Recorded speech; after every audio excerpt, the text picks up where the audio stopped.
going to give a talk now on play some games. It should be really good, so yeah, we clap. There you are.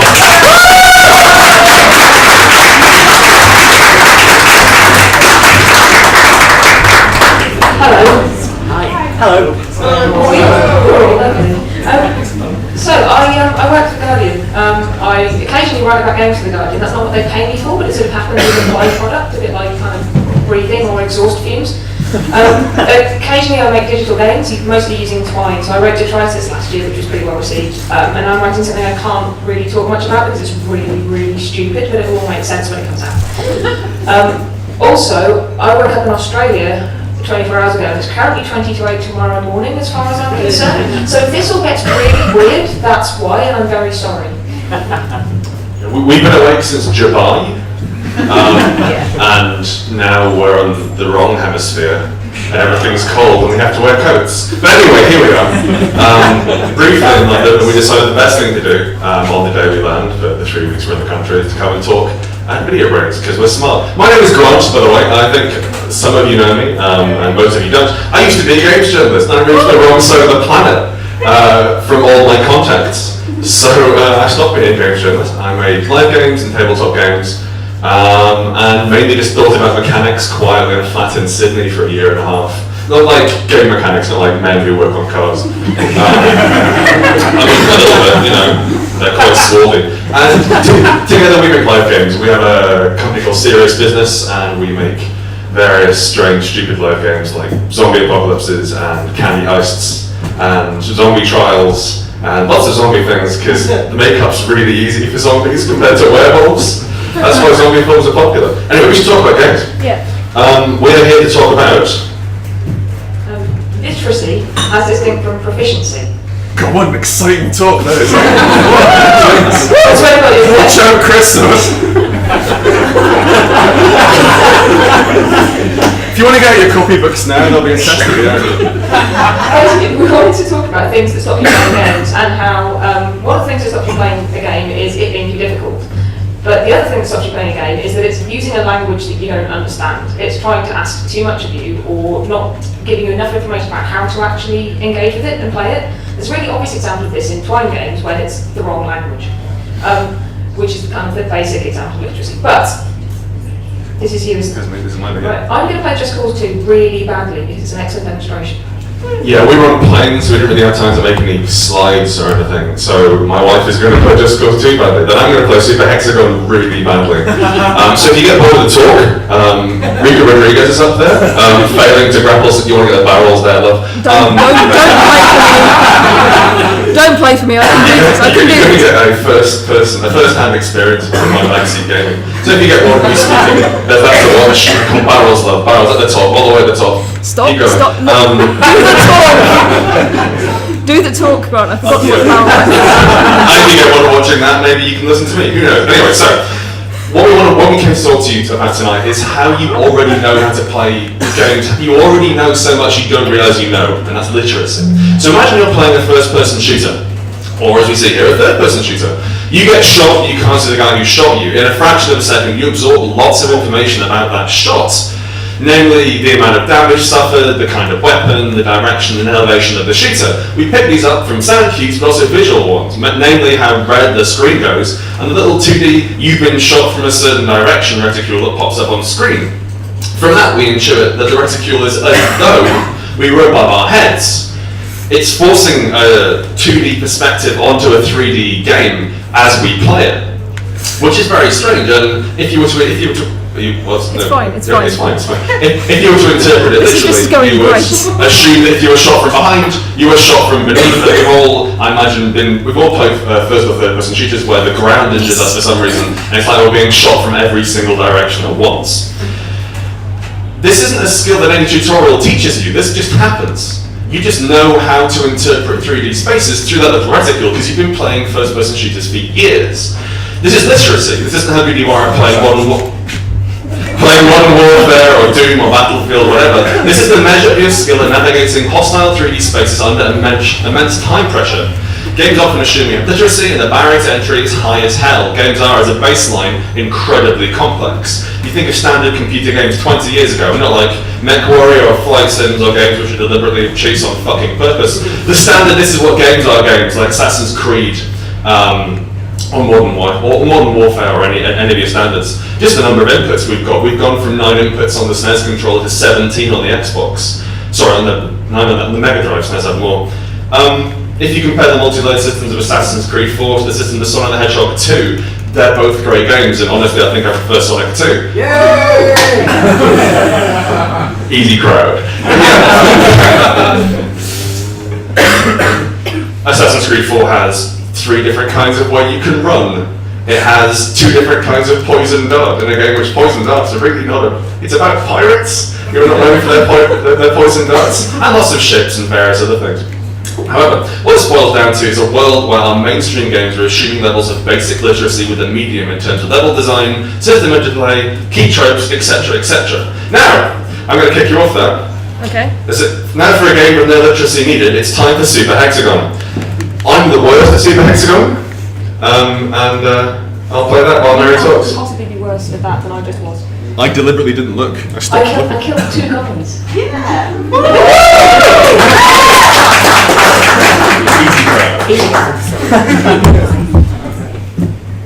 What was your finishing line? That was my finishing line, and now it's time for Super Hexagons. So, Super Hexagon.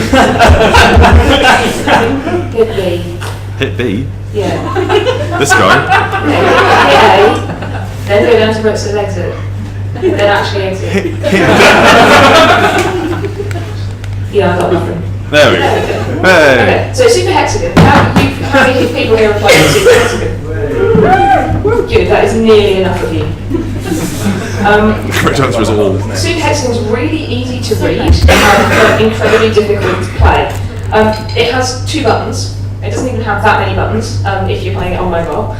It's very easy. It's very simple. You play a little triangle and you move around and you try to avoid the light. Except it is not actually easy. It is bastard hard. It has a difficulty curve that goes vertically upwards for about a week and then curves back in on itself. And just when you think you've gotten the hang of it, the whole thing becomes a pentagon and just fuck you, basically. It's not That's the longest I've ever played.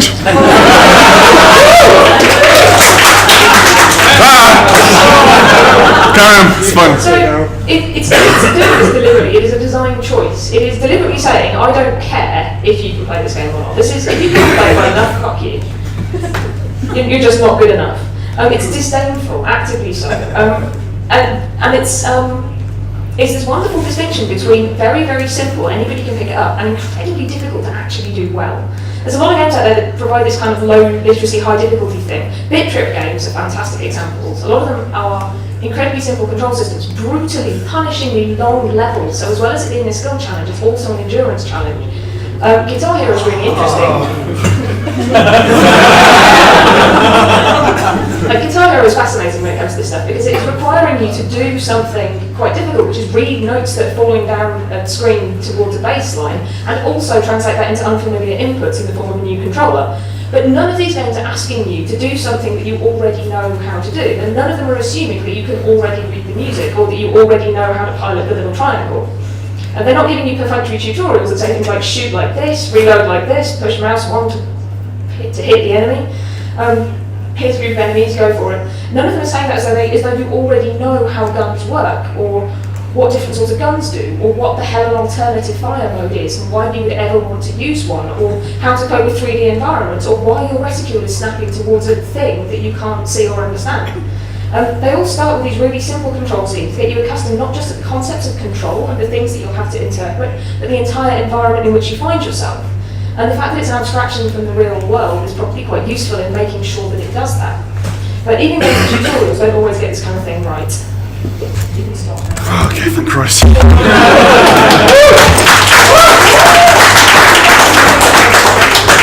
My heart. Now Mary will just wipe the floor with that. Let's see if you can beat my top score of 17 seconds. 1852. 18, oh wow. Nice, well done. James, that's pretty good. So, Mary can't play Grand Theft Auto 4. And this is one of my biggest problems with her through the marriage. She can't play Grand Theft Auto 5, but she didn't try as hard. She insisted on walking to the missions and not even pressing. She didn't even press run because it looked like a nice day in Los Santos. I guess she's playing that in her own way. She really can't play Grand Theft Auto 4, and I'll explain why. Rockstar have a way of making games. There is a Rockstar game now. If you look at Grand Theft Auto 4 was the first one, and we look at Max Payne 3, we look at L.A. Noire, we look at Red Dead Redemption, and also a little bit in Bully. There is a style of Rockstar game. You see, she's at 46 seconds already. It's despicable. I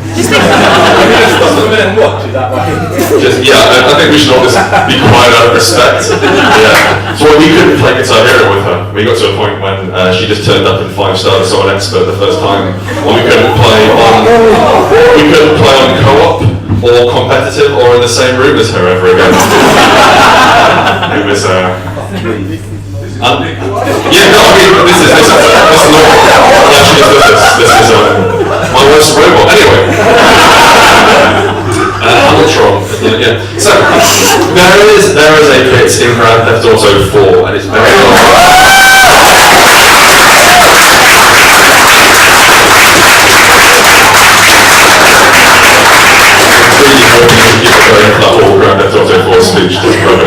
Sorry. Anyway, imagine the inverse of this on Grand Theft Auto 4. There's a bit very early on in the game. Rockstar do tutorials in a certain way. They're quite cagey about saying, okay guys, this is how you learn to play the game. They just like packaging it out slowly along through about maybe 3 or 4 hours of play, or in the case of Red Dead Redemption, about 18 hours of play just learning how to tame horses. You run out of a building and you're chasing a man, and the man gets into a car, and the game says, get a vehicle and chase the man. And there's a minivan there, right at the back of the shop you ran out of. And obviously, you're supposed to get into the minivan. You're supposed to drive after the man in the minivan. And Mary didn't want to get in the minivan. Mary wanted a better car. And I understand her desire for that, because, the minivan was shit. But Exactly. so she ran out into the road. She ran after the man in a car on foot and ran out into the road, which Rockstar had very carefully cleared of all of the cars to make the chase easier, and ran after him. And it was, oh no, you lost the man. Try again. She's like, obviously I wasn't running hard enough. And you have to run super hard this time. And by it got to the third time, it's like, you're supposed to get in the fucking minivan. But I don't want to get there. No, you're supposed to get in the minivan. The minivan is it's a hidden tutorial, basically. The minivan is slow and it's easy to handle, so it's a good vehicle to have in your first chase. It's also very hard to brake because you can't drive it fast enough to damage it. The road is deliberately empty to make the chase easier. The minivan is parked right next to you when the cutscene ends and you're dumped back in control. The game says get a vehicle, but what it means is get this vehicle right here and drive in the direction we tell you until you're ready to handle the game properly. What it teaches the player is to trust the implied limits of the game designer, so you can begin to ensure what the designer intended you to do. We're taught this with level design. So, for example, this section is important because they're in a certain way. There are enemies here. Your attention is drawn to X point. There's a sound cue when you go in this certain point. And those of us who've learned how to play, those of us who are literate in level design, know how to move through areas of play in a flow state. How's she doing? Not that great. Not that great, yeah. It's a minute and a half, yeah, it's fine. Yeah, you should see us argue, it's terrifying. Like, I can't win. Why, you argue with Super Hexagon? No, that's what geeks we are. We argue with Super Hexagon. It's not how every married couple solves disputes. So we're continually being told what the optimal level design is, what we're supposed to do without being directly told. It's being whispered in our ear, and you're into this weird dance where you play games trying to ensure what you're meant to do, not what you want to do. It's what the designer intended you to do. So you follow lighting cue X or sound cue X or lens flare X, and you go left rather than right. 120 seconds.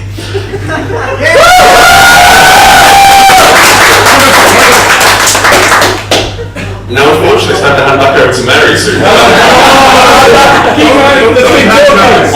I want a word. So you'll be playing a game and you'll be chasing fucking hell. You'll be trying to deliver a talk.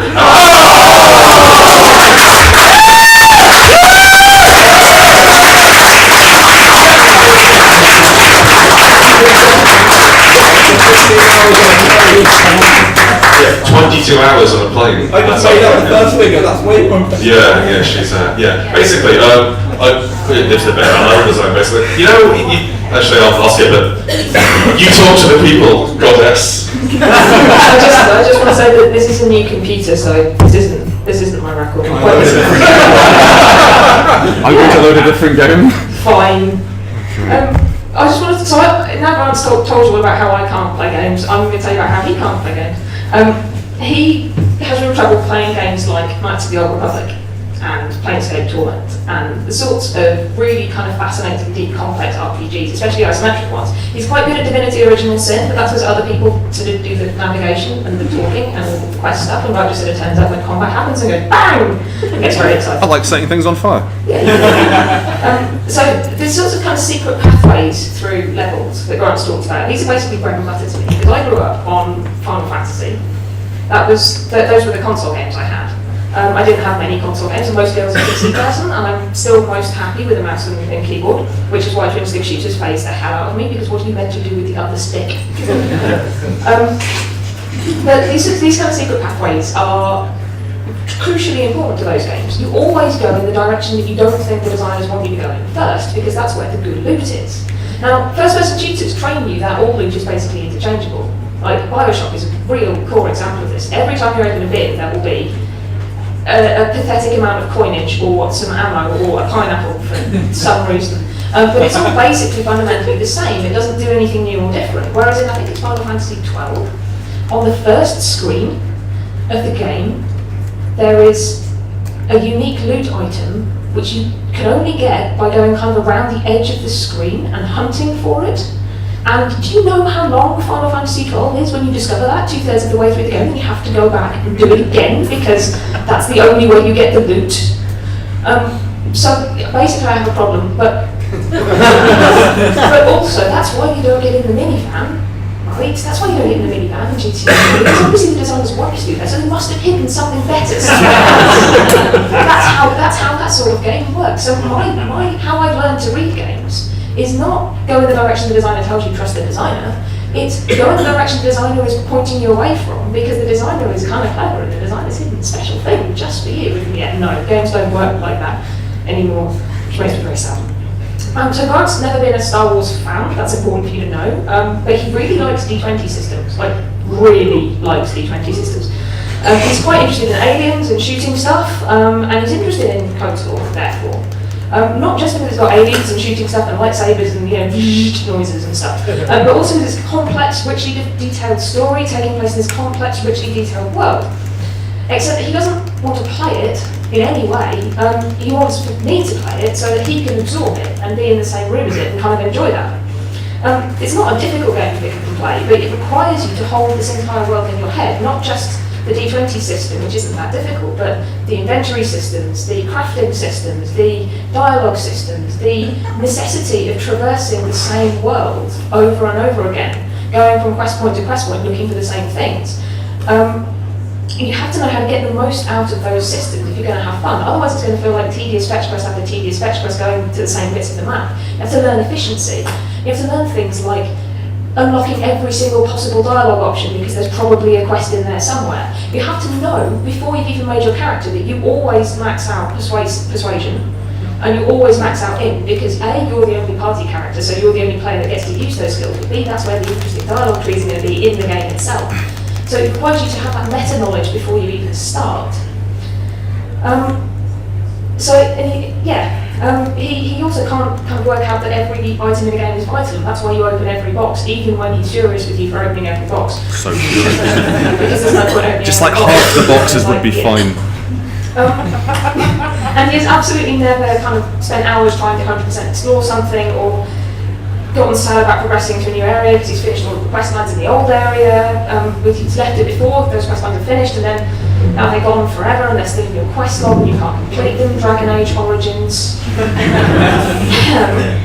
And so the games that he's good at, the games that he enjoys, are training to run around and shoot, to play quickly, not slowly, to trust the game designers, not hide, not obfuscate, not necessarily contain much in the way of unlockable mystery aside from the occasional Easter egg. And so these are the games that I play for him to to watch. And there are other games that he doesn't even want to watch. Civilization, for instance.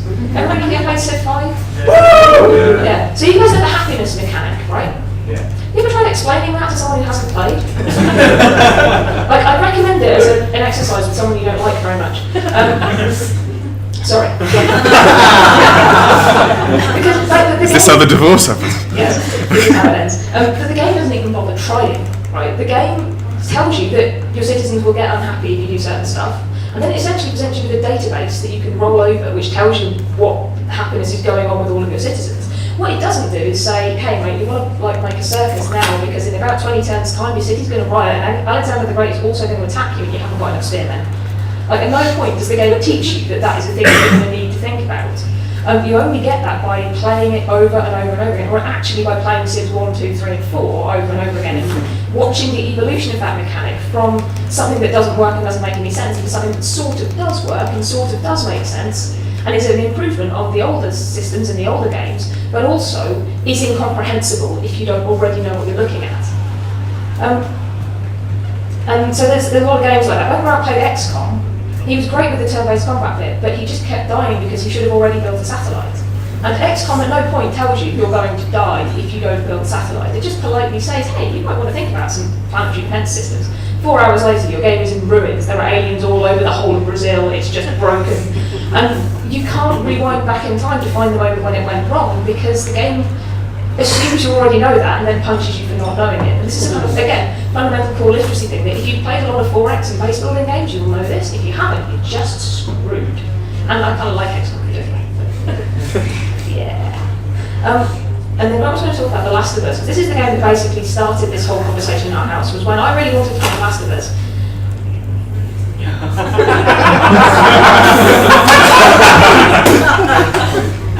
How are you done that? You know Super Hexagon, love? Yeah. It's like that. Right. Okay, so just spin around and avoid the lights. Precisely, yeah.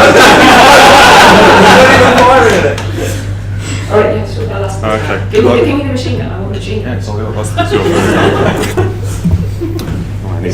I need all these I'm gonna things. die.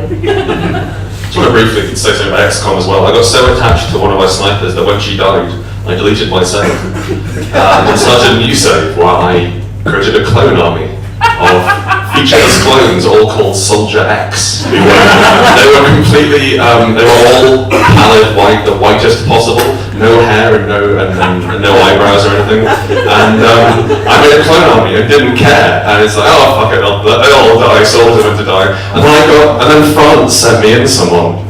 France sent me over a guy and I couldn't deal with it because he'd be in the barracks sitting there and all the clones were breathing in time through their little wet lipless mouths. I'm not sure whether this was such a good idea joining up to the XCOM. I don't know if this is sure. Yeah, so anyway, so I stopped playing the game and I put it in the freezer. Anyway, then I can't play The Last of Us. I'm just going to play this apparently. You know, okay, just keep shooting things. Stop telling me what to do. No. I'm playing my own way. So, The Last of Us doesn't explain its stealth, you're playing your own way. The Last of Us doesn't explain its stealth system. It is shockingly bad at explaining its stealth system, and I didn't notice. So I've been playing third-person stealth games since Hitman 1, and therefore I know what to do.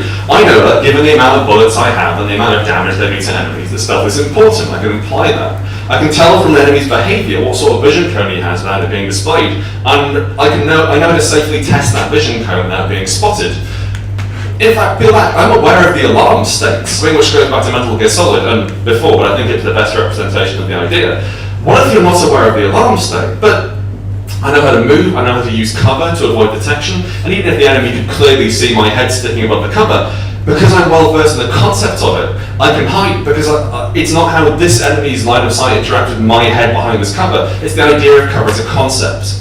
And so much of The Last of Us harks back to other games without explaining it. Cover shooters, stealth games, scavenging games, games with AI partners. It was a revelation for me. I was in love with The Last of Us. I took joy in the way that it built on existing tropes in the stealth shooter genre.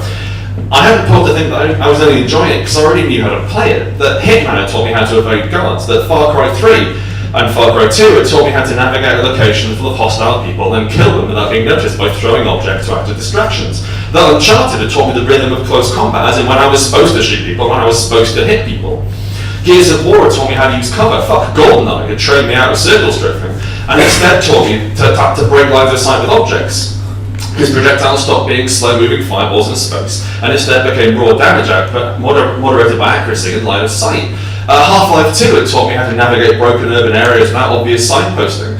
Countless iron sight shooters had taught me the optimum strategy for snapping into aim to fire, snapping back out again to move. How are we doing? I'm fine. It's Okay, cool. fine. Everything's fine. That's not all. I've been taught which spots of the map enemies might come from. I've been taught that I should reload my weapons after every fight. The cover provides invulnerability in a certain direction, but it can be counteracted by enemies outmaneuvering you. It's not a universal defensive state that you should stay mobile. If you look at the recent Tomb Raider reboot, everything about that game pushes you to move throughout every single fight you're in. Sometime about 10 years ago, maybe a little bit less, programmers came across the idea that it's fun to move as opposed to not move.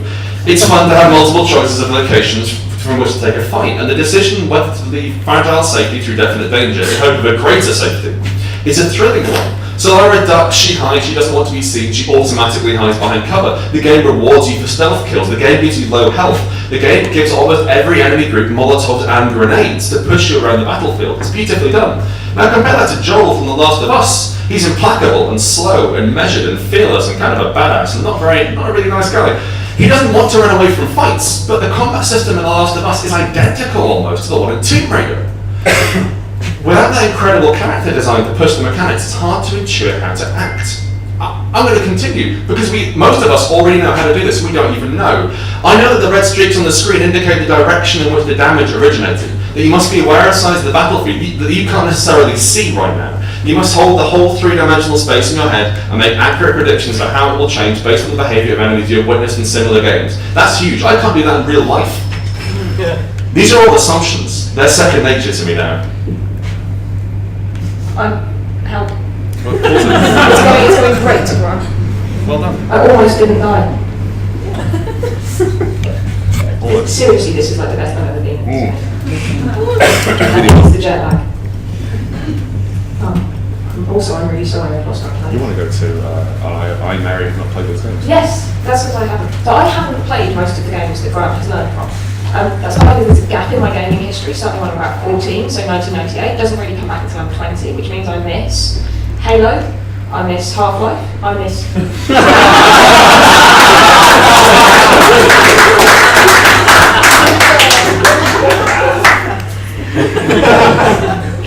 Big boy. Yeah, so I miss Halo, I miss Gears of War, I miss the first Metal Gear Solid, I miss Half-Life, I miss all of these really pivotal first-person shooters, especially on consoles. Also, I was a PC girl growing up, I was a PC girl when I got back into gaming. I just missed a lot of this stuff, and when I tried to get back into it, when I kind of got around to the idea that I might want to play these games, which involved clicking on people's faces until they blow up, it was just not possible anymore. The systems, the literacy required to do this was like setting foot into War and Peace when you're 7. Like, you can read the words, but they don't mean anything, and you're not getting a lot out of the experience, to be honest. And even though it's worth it, even though it's worth slogging through to the end of it, it's going to be far more painful, and you should probably try something else first. So I did. I can play 4X games, I can play isometric RPGs, I can play 2D puzzlers, I can play puzzle games, and I don't need to have every element explained. Crusader Kings is still a problem, but that's designed that way. It's a database with a map on it. Combine and collide is the binding of either. And this is really a really interesting thing, because it's a roguelike, it requires you to be able to get used to all the elements that it contains really quickly. That means that the literacy level required to play the Binding of Isaac is very low, even though all of the items in the game make no sense and don't really mean anything, and it's only through play that you kind of puzzle out what they're about, why they're good. But also, the Binding of Isaac fits both of the literacies that we've developed, the two kind of divergent things. If you want to, it's totally valid to just play straight through as quickly as you possibly can. Don't bother getting any of the secret stuff, it's not worth it. Avoid any rooms that you don't need to go into because they might kill you. Just run. That's completely valid, and there's actually a bunch of secret stuff that happens if you do it really quickly and really well. But it's also 100% valid to go slowly and to uncover everything and to blot out every fire and shoot every piece of shit on the floor in order to just get the last few coins that might make it possible that you could do things. So I can play it that way, Grant can play it the other way, and we both of us get a lot out of the game because it fits with both of those literacy styles. Also, it doesn't really bother with a tutorial, it doesn't need one. A lot of its systems are deceptively simple. But the more you play the game, the more the difficulty level ramps up, at least in the remake. So the gentler that kind of system is. Now we're now at a stage where I can play the game at a level that Grant can't, just because I've put more hours into the game. Both of these playstyles are valid. Both are fine, and neither of us struggles to understand the cues involved. Neither of us gets frustrated with our own inability to read. The game's hard. That's okay.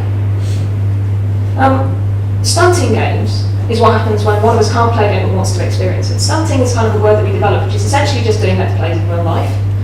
It's kind of what Grant's doing right now. It's basically, there's a game I want to enjoy and I don't have the literacy, or perhaps the time, or perhaps the money, or perhaps whatever else to enjoy it myself. Or it's amnesia.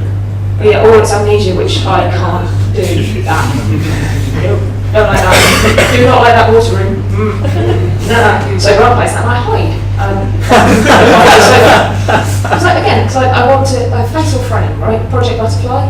Yay. Hell of a game. Cannot touch the thing. Like, scares the shit out of me. But it's great to be in a room with somebody else playing that, and I can just go on my phone when scary shit happens. And you want to experience the thing, but you don't want to be at the controls of the thing. And Let's Plays are just this incredible broadening of games media to people who don't have those literacies. As well as people who are interested in just trying out the game, it's also about being able to be in a room with someone who's maybe kind of got similar ideas to you and thinking and talking about those ideas, but without you needing to have the abilities that are required to do the work. And it's one of the interesting things, so Twitch plays Pokemon. It's a fascinating thing, because Pokemon requires no skill, apparently, just requires infinite monkeys. But Twitch plays Pokemon is this fascinating thing because it requires you to be literate in Pokemon in order to understand what the fuck is going on at any moment. Whenever you kind of logged in and loaded up Twitch plays Pokemon, if you played the original game, you knew what was happening, you understood how big an achievement it was to get to this point. Anybody who hadn't played Pokemon is going, why is this a thing? Don't understand. Why would you even bother? One of the other place that our gameplay comes together was with Dark Souls. I can't play Dark Souls. Grant can't play Dark Souls either, but he can play it better than I can. It's not hard. Like, Goldfish can play it better than I can. But Grant really hates reading wikis. I would really enjoy reading wikis. So we developed this wonderful play style where Grant would sit on the sofa and play Dark Souls, and I would sit next to him and go, no, don't go down there. No, go down the other one and raise your shield to the right because you're about to get, yep, see, told you, there's a skeleton there. There's always a skeleton there. Or no, seriously, the best of it, no, seriously, keep firing arrows at the tail. Keep doing it. Keep doing it. Straight sword. And then Grant used the special ability on the Drake Sword 3 times, and it was like broken and crap, and that was a sad moment for everybody. It was the saddest day all week. But there's this wonderful thing that happens where you allow players to work together outside of your game world in order to deal with the stuff that doesn't make sense within your game world, and it's beautiful when it works right. Dark Souls encourages cheating, and like in the old school like parlance of where if your dad helped you on a level, the level didn't count. Like Dark Souls encourages you to get help, to get outside information, and it's beautiful. Okay, this is pretty disjointed now, but I think we're concluding. Is that thing that's happening? Yeah, we're concluding. So I'm going to So the point of this talk is that it's good when games are easy to read because you broaden your audience to the widest possible audience, and you don't irritate people by assuming things that they might have absolutely no way of knowing. In the same way you shouldn't, from Christo's talk, you shouldn't assume that they've got peripherals or all of the right kit. You shouldn't assume that they already know how to play stealth games because they might not. However, you don't necessarily need to make them easy to play. They can be difficult. Difficult is fine. Requiring skill of your players is fine. But don't pretend that your game that is hard to read is actually difficult to play, so there's a design decision and not a fuck up. Because it's a frustrating thing. And don't assume that your subtle. Oh, thank you. I'm going to put down one of these. Don't assume that your subtle game design cues that are essentially played this way or a mechanic will have this effect will actually penetrate a player's understanding. And also, don't assume that that's what they want to do. Because it probably won't. And teaching players how to play through letting them. Hang on. You wrote that, you should read it. So teaching players how to play through letting them play how they actually want to play is the best thing. That makes sense to anybody? Okay, it's been a really long day. Yeah, I think that's us. If anyone wants to watch me play Super Hexagon properly on my mobile later, I'll be auditioning for that. Look, if it's under 300 seconds, it doesn't count. You know? Okay, yeah. Are we still talking about Super Hexagon? Yes. What do you? You get a little bit blue on? Yeah, okay, cool. So, Do you want me to say it? thank you everyone for listening to that and watching.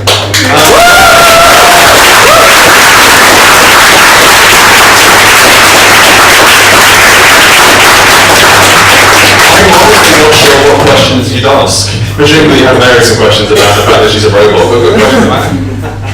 Well, firstly, I just wanted to thank you for putting a word to this concept, because I literally started gaming in 2011, and I started with Skyrim, and I immediately died, obviously. I was like, a dragon came through there? What? And I just wanted to know, like, what was your first experience with, like, games? Mine was pretty similar to Alan's actually. I used to play in Comet an awful lot and go along and play on the demo consoles. But my first thing, I was 7 and we got a Mega Drive. I got Mega Drive, I was an only child.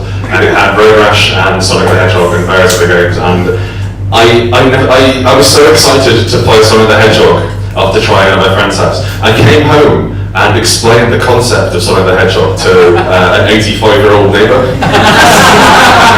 It's great because you go really fast and everything's flashing, and you can jump on a box with stars in it and it goes do do do do do, and she didn't know what I was talking about.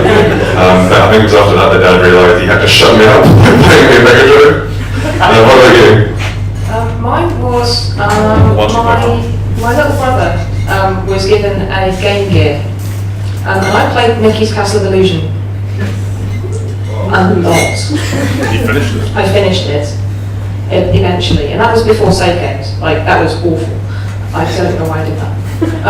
But then there was the Amiga, so I played the Hitchhiker's Guide to the Galaxy port on the Amiga, and I played like bizarre games, and I taught my Amiga to sing, which was like the most exciting thing I'd ever done. And it didn't sing well, it was just like there was a programming thing and I could put that in, you know. The first game I remember wanting, actively desiring, is the Discworld game, the first point-and-click Discworld game. We went to buy our first computer in a shop, and the shop had the Discworld game, and I refused to leave the shop until my dad assured me that we could definitely play the Discworld game on whatever computer we took home. Yeah. Hi. Firstly, would you agree that the kind of the point of XCOM in particular, and to a lesser extent, Civ 5 and that sort of thing, is that you're essentially supposed to be fucked by the game? Oh, so yeah. that's something that I like a lot of enjoyment out of. And additionally, I kind of miss being illiterate in games. Like, I really enjoy playing through Crusader Kings 2 and just being baffled. Because it's a thing that I'll, sit down to. I have some bad history with Crusader Kings 2. I tried to play it once. I tried to play it once, but it is confusing, but yeah. The thing, there's a certain joy and something which I got, but I think the closest thing I can get, when I started playing Games Workshop, when I started playing 40k, walking into a Games Workshop and seeing all these new things, all these wonderful models and all these different worlds to explore, that was great. And it's really easy to get jaded, I think, at our age and so many of us working in the industry, that you just know what's coming next. And I think it is nice to take a step into something. XCOM was fresh for me. It wasn't something I don't play real-time strategy. I don't do that sort of thing. So there was a certain joy in being in a game not wanting me there. I suppose there was kind of, please take notice of me, XCOM, please. I'm ever so keen. And that was fun. So, have you played Frog Fractions?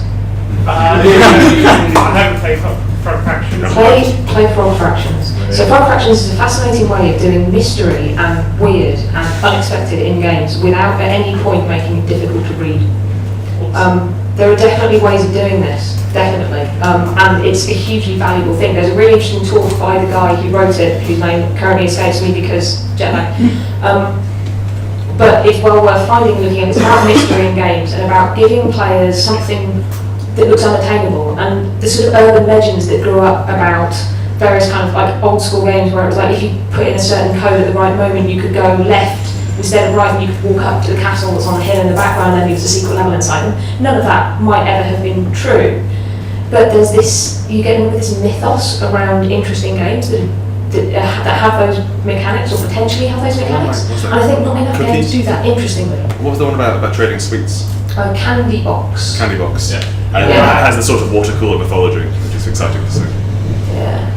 Look at that. You said you made live games. Yes.